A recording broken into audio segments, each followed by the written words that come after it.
Hello and welcome to Warblog. Um, Today I am just going to give you the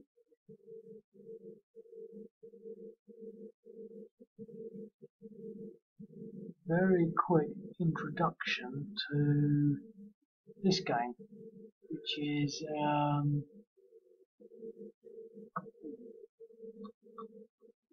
Operation Van Buren, 1966 Vietnam.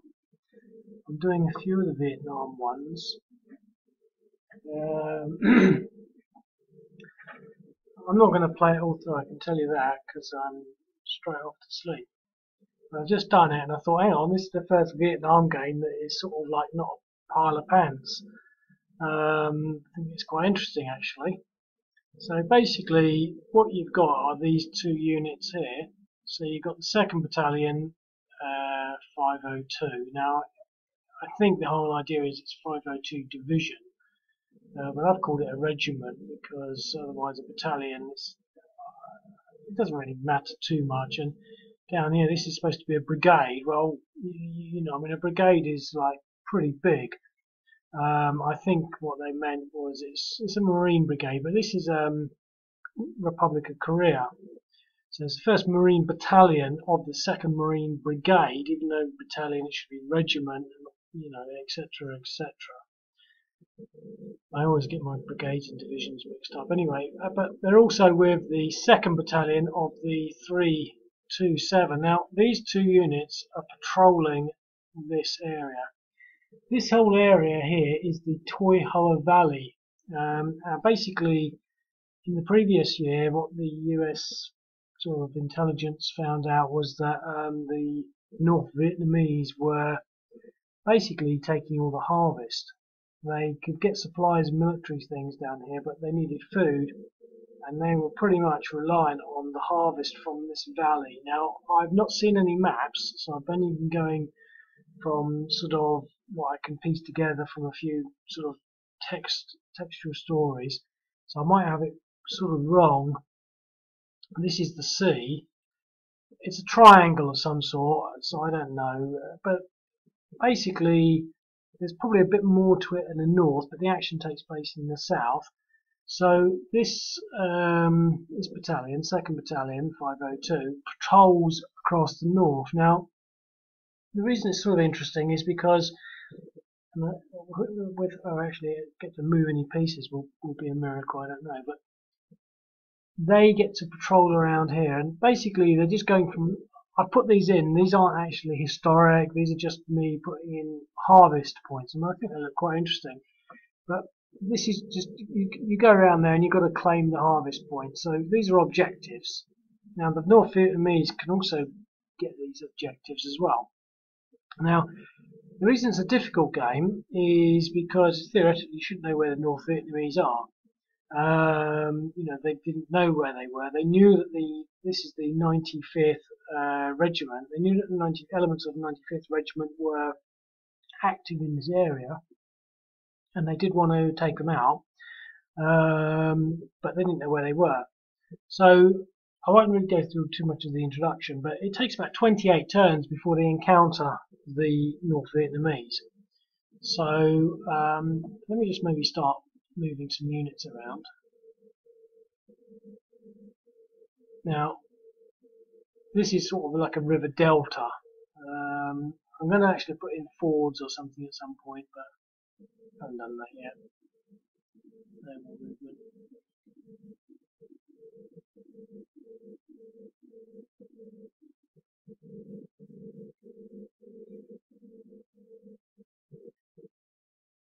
Okay, well that's the first turn.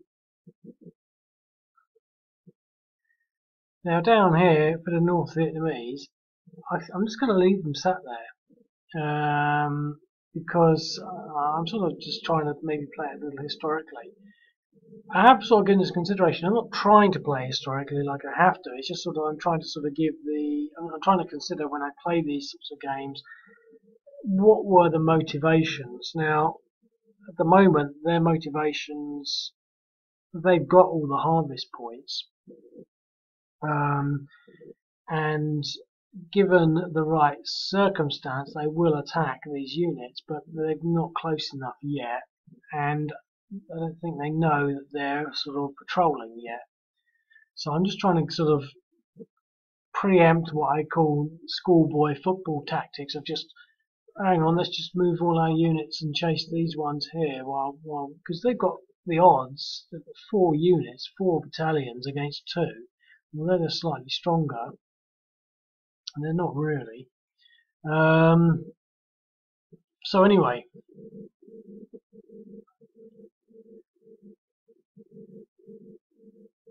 I think maybe what I want to do,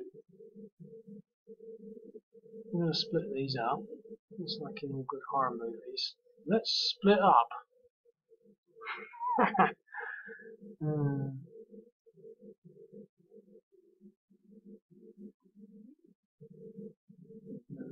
There's half a movement point left. Can attack it. Oh well. Now they're going to stay there. They should go entrenched now. No, they should get dug in. So now they're dug in, which is pretty much what they were. So we've got our first harvest point there. Let's follow the road. Excuse me.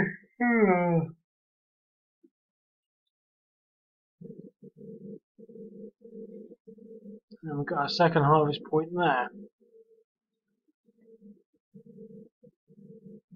They've gone blue because they're now contested. Now, I sort of think, the North Vietnamese can, if they want, make a move. Well, it's a bit soon, and we're only at turn 3, and I've got to somehow pace it out to turn 28, which I'm not going to do in this video. But just to sort of give you an idea, basically, when this unit engages these units, see, this is the problem with this sort of game, can't make a conditional event. You start to get on, you can't see the time areas. First of all, you get this unit here, which is, no, sorry, you get this unit here, the 1st Battalion 327, who replace the Korean Marines, they don't get defeated, but they suffer heavy losses, and so they agree to take over their role south of the river. But then further down the line, you actually get these units, Company B, Tiger Force, and some artillery, and some airstrikes, and these are all air mobile, or they're basically, I don't know what the term is really, but they come in by air.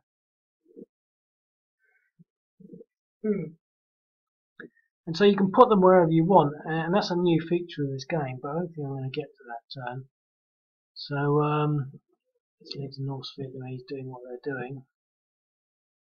So essentially, it's sort of it's an interesting, I think it's sort of interesting just as it is, because I mean, I'm not saying you get the sense, because it's not really supposed to be that kind of simulation, but you can,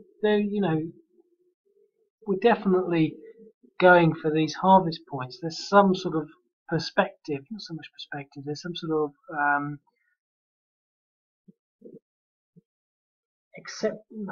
it's a believable rationale for what's happening here, excepting that they don't know where these units are. So again, they're not going to do anything. But it does take a little bit of time to get these. Now I've used these as 10. They're 10 pointers, so he's got to get down to 20, which is going to take him sort of 1, 2, 3, about 5 turns to do that. So to do all of these is probably going to take about that much time, and this unit here will probably go down here, do this harvest point here, and at that point I think, well, I will send some of these North Vietnamese to attack that. And possibly get in touch with the historic outcome. It's a sort of game where you can't replicate the historic because the scale of the days, 28 days, then this happens. It's not replicable. It could be 20 days, it could be 36 days, when this would happen. just by moving the troops around and getting the harvest points and deciding as the North Vietnamese that maybe it's worth having a bash at that Marine unit or any unit. I split them up, as I said, like in all good horror movies. Why did they split up? Maybe they should have stayed together, but they're getting the harvest points. Not so much a little quicker, but they've contested more separately than they would together. So that's it really. I'm going to maybe not go the full 15 minutes because all I'm going to, well, I might as well, but all I'm going to do is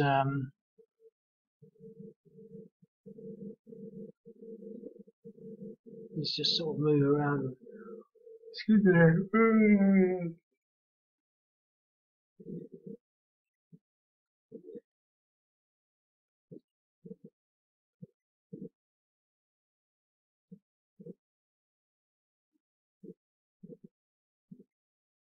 And there we have 2 harvest points successfully captured. Now, what the Americans were doing, and North Koreans and whatever, they're basically going around and offering the farmers their support, and they weren't going around collecting corn or rice or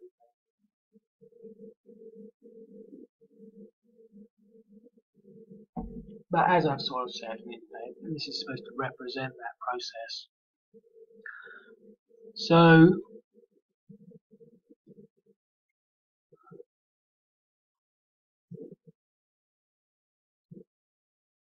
how am I going to get that one? Should have done that one first.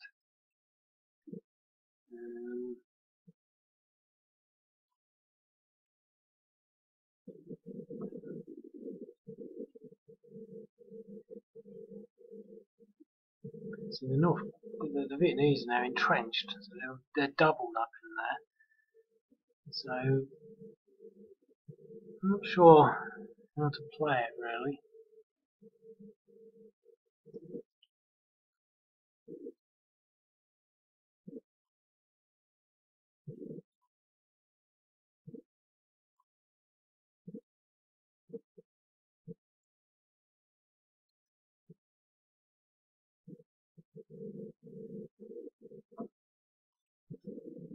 Could probably do with some more harvest points. I don't want to labour it too much.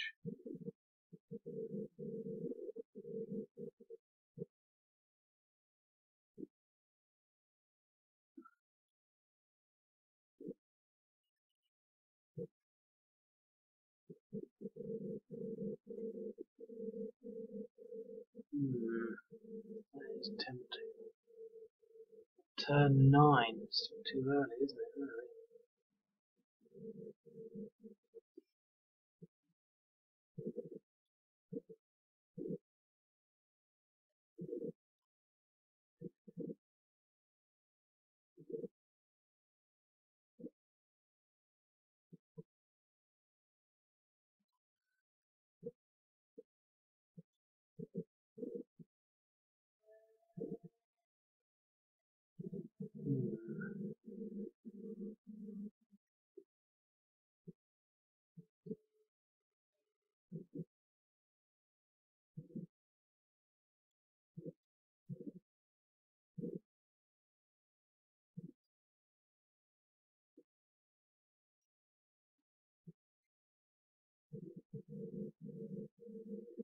What I need is a harvest point in there.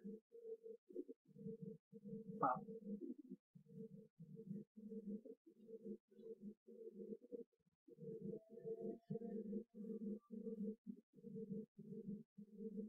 so I think I'm going to leave it at that. It's a thought opener for me. I think it's an interesting game. I think it's going to be hard to try and play it in so that you end up getting the reinforcements on turn 28, because essentially they are sort of conditional on an engagement and how to make that engagement without not so much compromising without being, obviously sort of making it up. I can't remember those words, fancy English words, but yeah, I'll remember it after the video ends.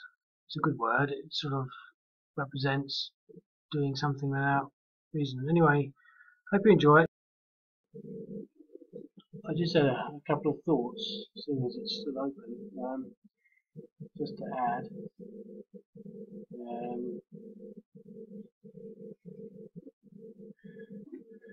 Firstly, what I have thought is that, I can't remember what the thought was actually, was that instead of putting the reinforcements on at turn 28, I basically allowed them to come on at any point with a written consideration that you can't bring them on until either the Marines have had some damage or you've engaged with the 95th.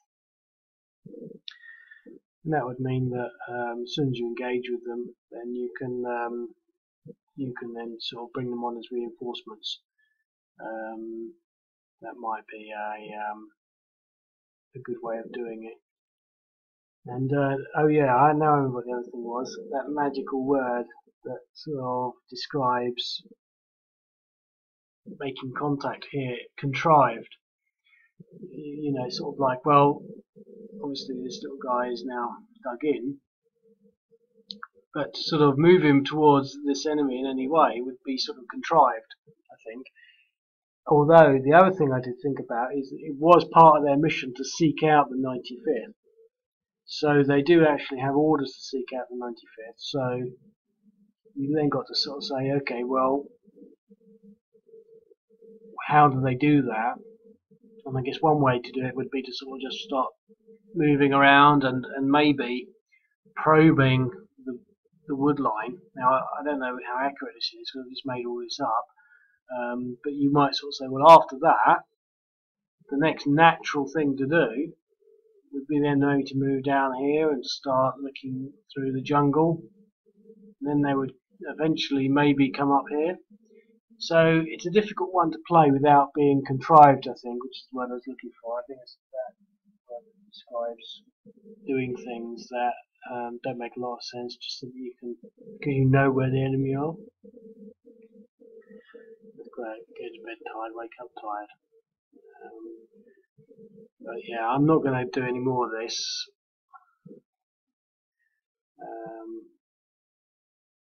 At the moment, I mean, I might play it again. I'm fairly happy with how it works. It's just I can't get my head around how to engage the 95th because you know they're there. I mean, it's pointless the Marines going in on their own because they will get beaten 4 against 1. But it's also equally silly taking all the units. So I think basically you've got to sort of maybe somehow say, okay, I now know where they are. So I think I did actually think this is another way around it. Once you've taken all the harvest points, if you've not engaged the 95th, then you can then proactively say, I now know where they are, and make movements towards them.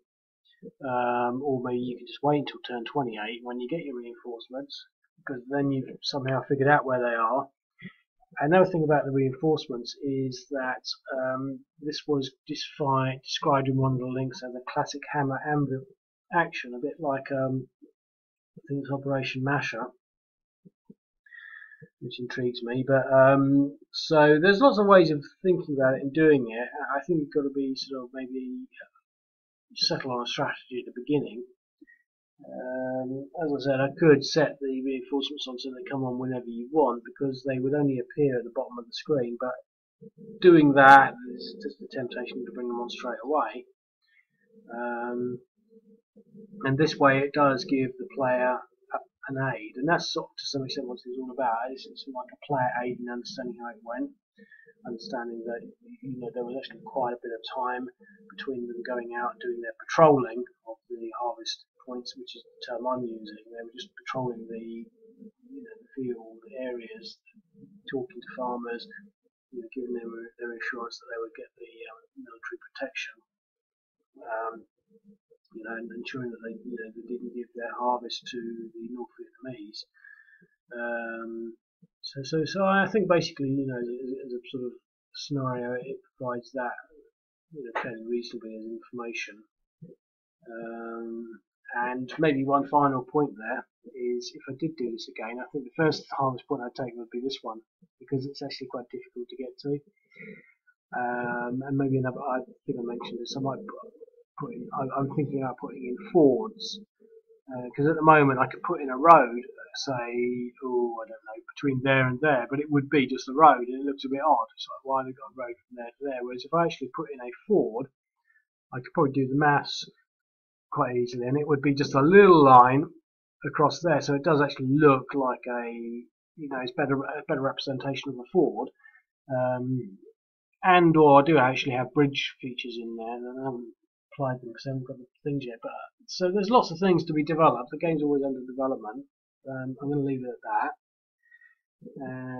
But yeah, and as I tried to say at the end, if you want to play this yourself, you have to sign up, become a member, play this as many times as you want, and see what ideas you come up with.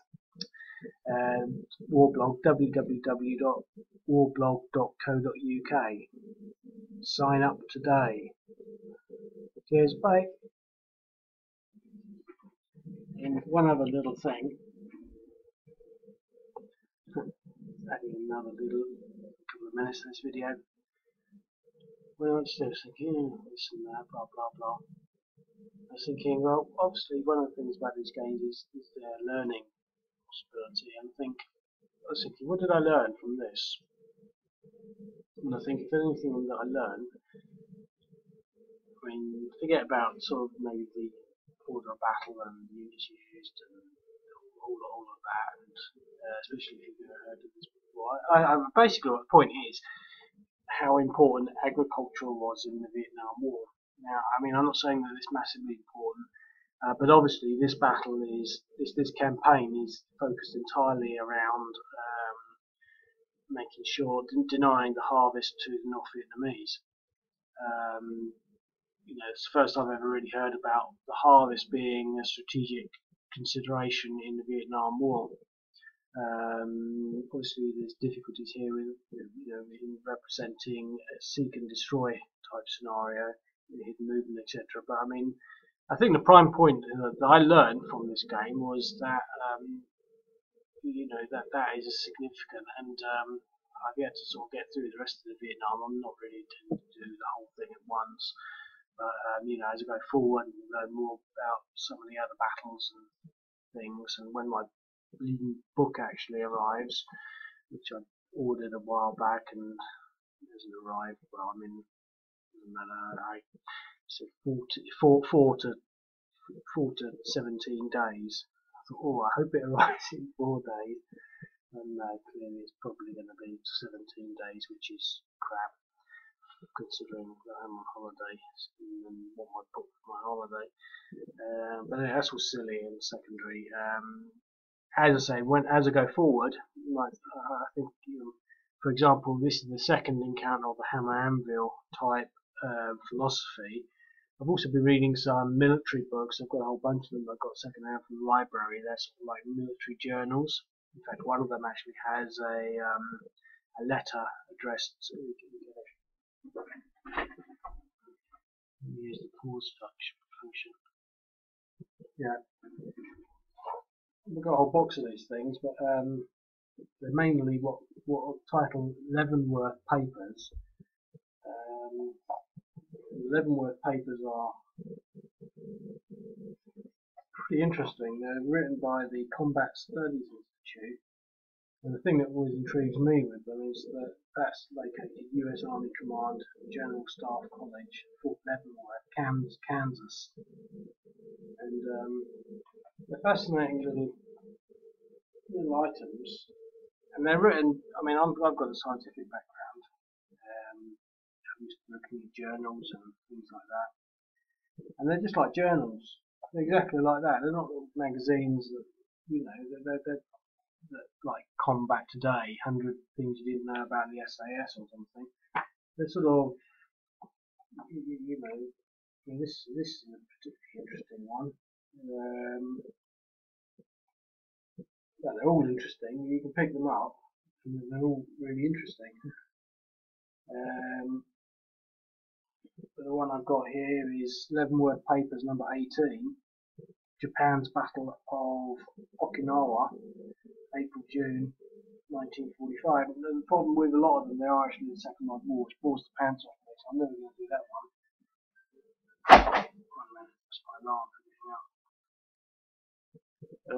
There's a lot more. There's a bunch of the Journal of Military History, and these things are actually quite interesting in their own right as well. The one I've got in front of me has Technology, Ground Warfare and Strategy, the Paradox of the American Experience. Daniel Pratt Mannix and the Establishment of the Marine Corps School of Application. That's 1889.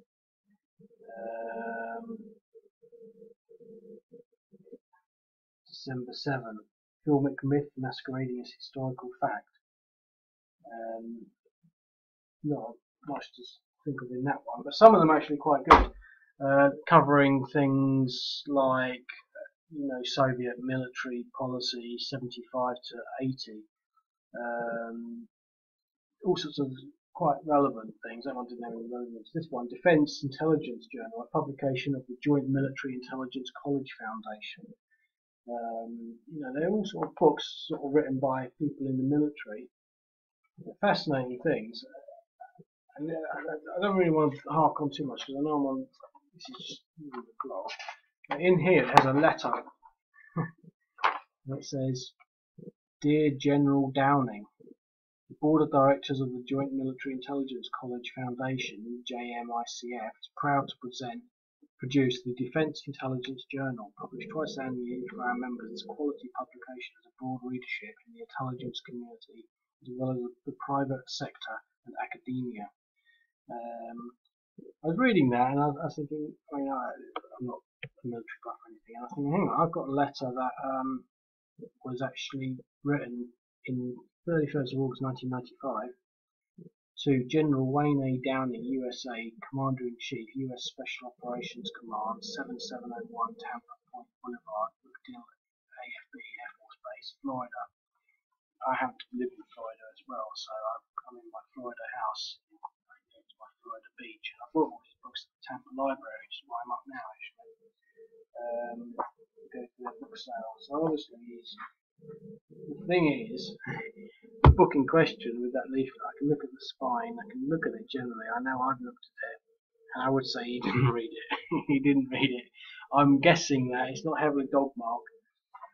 The reason I'm sort of talking about all that is because some of these books are incredibly interesting, and the whole point of bringing that up really was it's a bit long-winded, but some of them talk heavily about doctrine.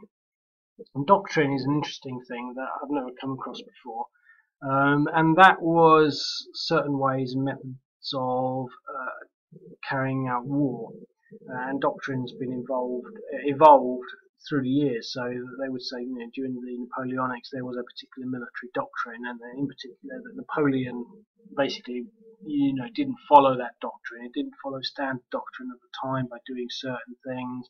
Then it argues, but of course he did a lot of other things exactly according to doctrine.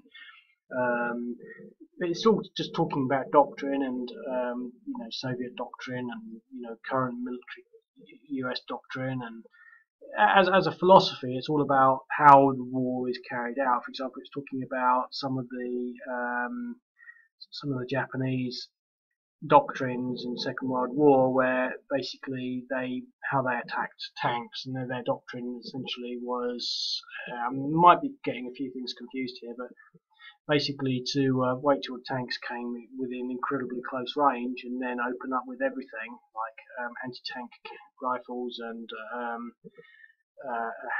basically satchel charges. Troops would run up to the tanks and but anyway, this whole concept of doctrine, and I think that is basically where this the military doctrine in Vietnam was, to some extent, I'm talking just off the cuff now based on things I've learned, but was to fly troops behind the enemy to create this hammer anvil, which is what I'd said, type you know, strategy, so sort of strategy or method of carrying out war, but that was sort of pretty much how they did it, and also I think heavily influenced with the air power. So you could say that the current military doctrine in Syria and Iraq is to basically engage in an air war and to support local forces. You know, so I think to some extent you can sort of look at these games and then consider doctrine, you know, of the time, as opposed to what I call kiddie football, where you just chase the units around.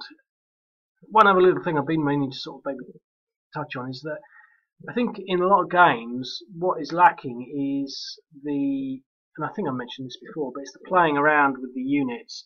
It's sort of like even having the ability to just move these units. In fact, let me just even do that.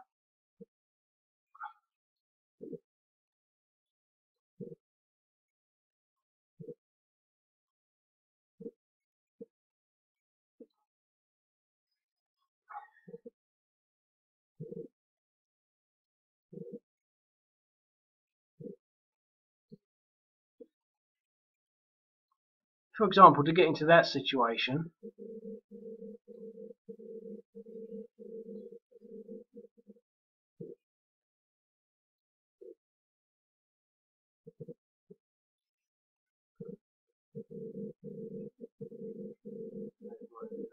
anyway, I'm playing strategically.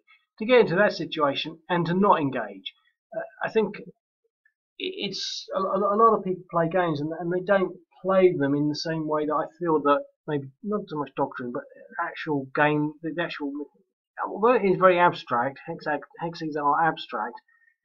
There's never any sort of real reason why they should engage, because what are, especially in a scenario like this, it's not the Second World War. They have explicit and strict instructions. Neither side wants to actually get damaged, and so you know, here in this instance, the North Vietnamese might only attack if they actually have 3-to-1 or greater odds, which they don't have. And you know, it's sort of you know, they are otherwise trying to evade. You know, in the instances of I mentioned that, you know, where they actually engage in Canteen 2 and Canteen 4, they actually run away in the night. You know, they're not there to sort of stand and fight in every engagement. And I think that that's something in the war games that is lacking, because you know, I think people as players feel the need to obliterate the enemy, whereas in certain situations you might say, okay, well, this is what's happened here. I'm going to reorganize and move to this sort of defensive line now. And you sort of think, well, okay, so that's that. And so now,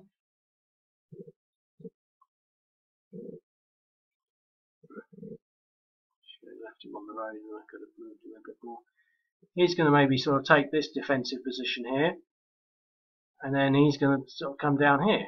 Now, I'm not saying that that's good, but again, you sort of think, well, okay, well, I mean, in this situation, the North Vietnamese could maybe now launch a 4-to-1 against this, but what I'm sort of saying is maybe they don't. Maybe they don't do anything. They sit there because they don't want to sort of go in, because they don't necessarily know what everything that's going on in this force. So what I'm trying to say is, you know, the whole idea that two people just keep fractionally moving their units, for example, in order to sort of save a bit of outflank, they could move into there, and that would be it.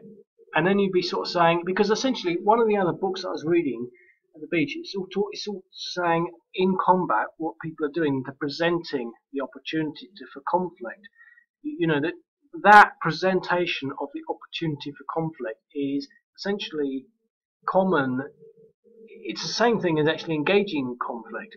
So basically what we've done there, we've said, okay, we can engage you in conflict. Obviously we can beat you. We can get a little greater odds around this Marine unit. What are you going to do? And so the Marine unit would actually say, well, if we roll the dice on this, we're probably going to lose. And so they retreat. They might dig in. But the thing is, in successful military engagement is not just about engaging, it's offering that opportunity for engagement and then having the other player react to that.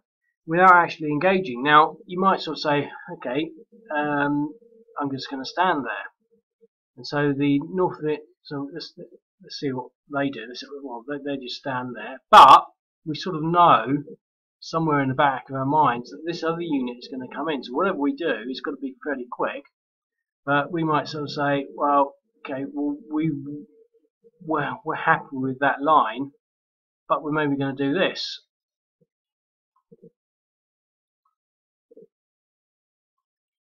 Now that shuffles us around and gives us a much stronger position.